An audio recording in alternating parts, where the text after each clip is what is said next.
नमस्कार मंडळी, तर आजच्या व्हिडिओमध्ये आपण खूपच यूजफुल टिप्स आणि ट्रिक बघणार आहोत, ज्या की तुमच्या दैनंदिन जीवनामध्ये तुम्हाला खूपच उपयोगी पडतील।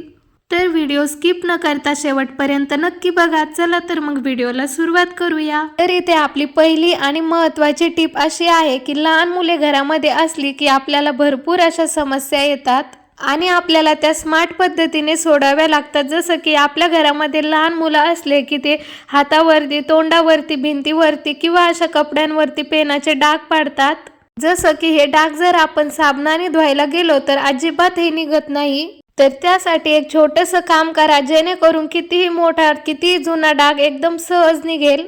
तर इथे आपल्याला घ्यायचं आहे डेटॉल लिक्विड। तर अगदी थोडंसं डेटॉल इथे घ्या आणि थोडंसं डेटॉल त्या डागावरती टाका आणि हाताने थोडंसं त्या डागावरती त्याला चोळा। नाही इथे आपल्याला साबण घ्यायची गरज आहे ना ब्रशची। अगदी सहज हा डाग आपण स्वच्छ करू शकतो आणि तुम्ही आश्चर्यचकित व्हाल एवढ्या लवकर हा डाग निघून जातो। इथे मी व्हिडिओ थोडा सुद्धा कट केलेला नाहीये, तर तुम्ही पाहू शकता आपल्या ड्रेसवरचा पूर्ण डाग निघून गेलेला आहे। पांढऱ्या कपड्यावरील डाग सुद्धा आपण चुटकी सरशी गायब करू शकतो ह्या डेटॉलच्या मदतीने। आहे ना कमालीची ट्रिक। यानंतरची आपली टिप आहे, कुकरची जी रिंग असते ती काही दिवसानंतर लूज होते, खराब होते, तुटते। तर आपण त्याला फेकून देतो, तर त्याला फेकून न देता आपल्याला याचा घरामध्ये खूप छान रियूज करता येईल। आपल्या घरामध्ये जे कपडे वाळू घालायचे चिमटे असतात, नक्कीच 10-12 चिमटे आपल्याकडे असतात। तर हे चिमटे कपडे वाळून झाल्यानंतर कुठे ठेवायचे हा प्रश्न आपल्याला पडतो। तर त्या रिंगला तुम्ही अशा प्रकारे हे चिमटे अडकवून ठेवू शकता, म्हणजे तुम्हाला ही रिंग कुठेही अडकवता येईल। म्हणजे हे चिमटे आपल्याला वेळेवरती भेटतील आणि आपलं घर देखील ऑर्गनाइज राहील, आपल्या घरामध्ये पसारा देखील होणार नाही। आणि ह्या रिंगचा अजून एक फायदा आहे, एका हाताने आपण कपडे वाळू घालतो आणि एका हातामध्ये चिमटे कुठे पकडावे हा प्रश्न आपल्याला पडतो। तर इकडे तिकडे बघण्यापेक्षा ही रिंग तुम्ही कपडे वाळू घालता घालता हातामध्ये घाला, म्हणजे एक एक करत करत तुम्हाला चिमटे काढता येतील आणि कपड्यावरती लावता येतील।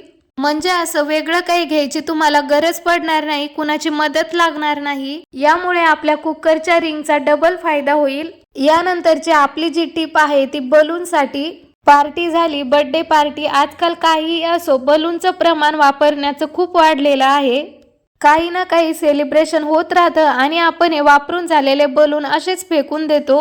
तर हे बलून फेकून न देता आपण याचा खूपच छान रियूज करणार आहोत, ज्यामुळे आपलं घरही ऑर्गनाइज राहतं। त्यासोबतच कुठे एमर्जन्सीला सुद्धा तुम्हाला याला वापरता येतं।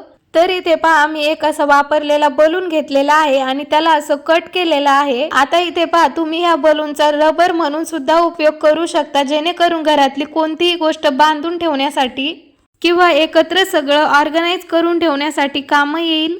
जसं की यूज अँड थ्रोचे रबर असतात, जे प्रत्येक वेळेस आपल्या घरामध्ये असेल असंच नाही। त्यामुळे हे बलून घरामध्ये थोडेसे असे कट करून ठेवा, जेणेकरून तुम्ही याला घरामध्ये ॲज अ रबर म्हणून वापरू शकता। खूप छान याचा रियूज होतो। हे खूप मजबूत असतात आणि दिसायलाही छान असतात। आणि त्यासोबतच फुगलेला बलून किंवा थोडाफार फुटलेला बलून त्याचा आपण रियूज करू शकतो।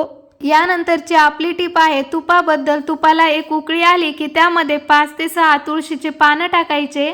यामुळे तुपाचा उग्र वास येत नाही आणि तूप जास्त काळ टिकण्यास मदत होते। नक्की ट्राय करून बघा। यानंतरची आपली टिप आहे पॉलिथिन बद्दल, अशा प्रकारच्या कॅरी बॅग बद्दल। आता तुम्ही म्हणाल, ही प्लॅस्टिकची कॅरी बॅग किंवा ही पॉलिथिन वापरायची काय गरज? जर तुम्ही घराच्या बाहेर कुठे जात असाल किंवा तुम्हाला चपात्या लाटता येत नसतील, तर तुम्हाला हे करणं खूप गरजेचं आहे। आता नवीन नवीन काय होतं, आपल्याला चपात्या बरोबर लाटता येत नाही, गोल होत नाही, फुगत नाही, किंवा आपल्याला कुठे बाहेर जायचं असेल तर घरातले जे पुरुष मंडळी आहेत तर त्यांना पोळ्या लाटता येत नाही, जमत नाही, तर त्यांच्यासाठी ही ट्रिक खूप कामी येणार आहे।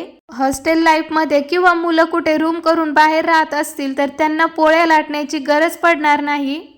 आज आपण पोलपाट लाटणं न वापरता मऊ आणि फुगलेल्या पोळ्या कशा बनवायच्या ते बघणार आहोत।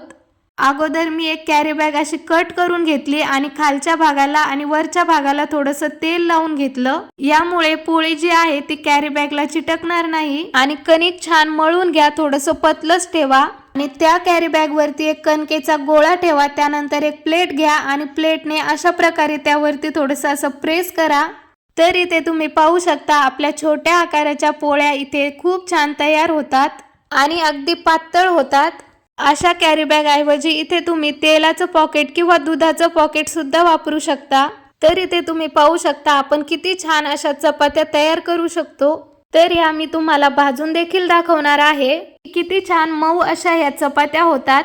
बऱ्याच जणांना जे नवीन असतं त्यांना चपात्या येत नाही, गोल होत नाही, फुगत नाही, मऊ होत नाही, किंवा आपल्याला बाहेर कुठे जायचं असेल तर आपल्या घरातील पुरुष मंडळी कशा चपात्या बनवतील किंवा काय खातील असा प्रश्न आपल्याला पडतो. तर आता चपात्या बनवण्याचं टेन्शन नाही, तुम्ही बिंदास कुठेही जाऊ शकता.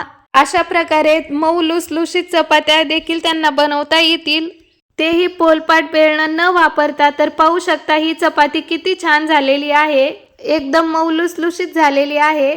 यापैकी तुम्हाला कोणती टिप जास्त आवडली ते मला कमेंटमध्ये नक्की सांगा. व्हिडिओ आवडला असेल तर व्हिडिओला लाईक करा, शेअर करा आणि चॅनलला नक्की सबस्क्राईब करा.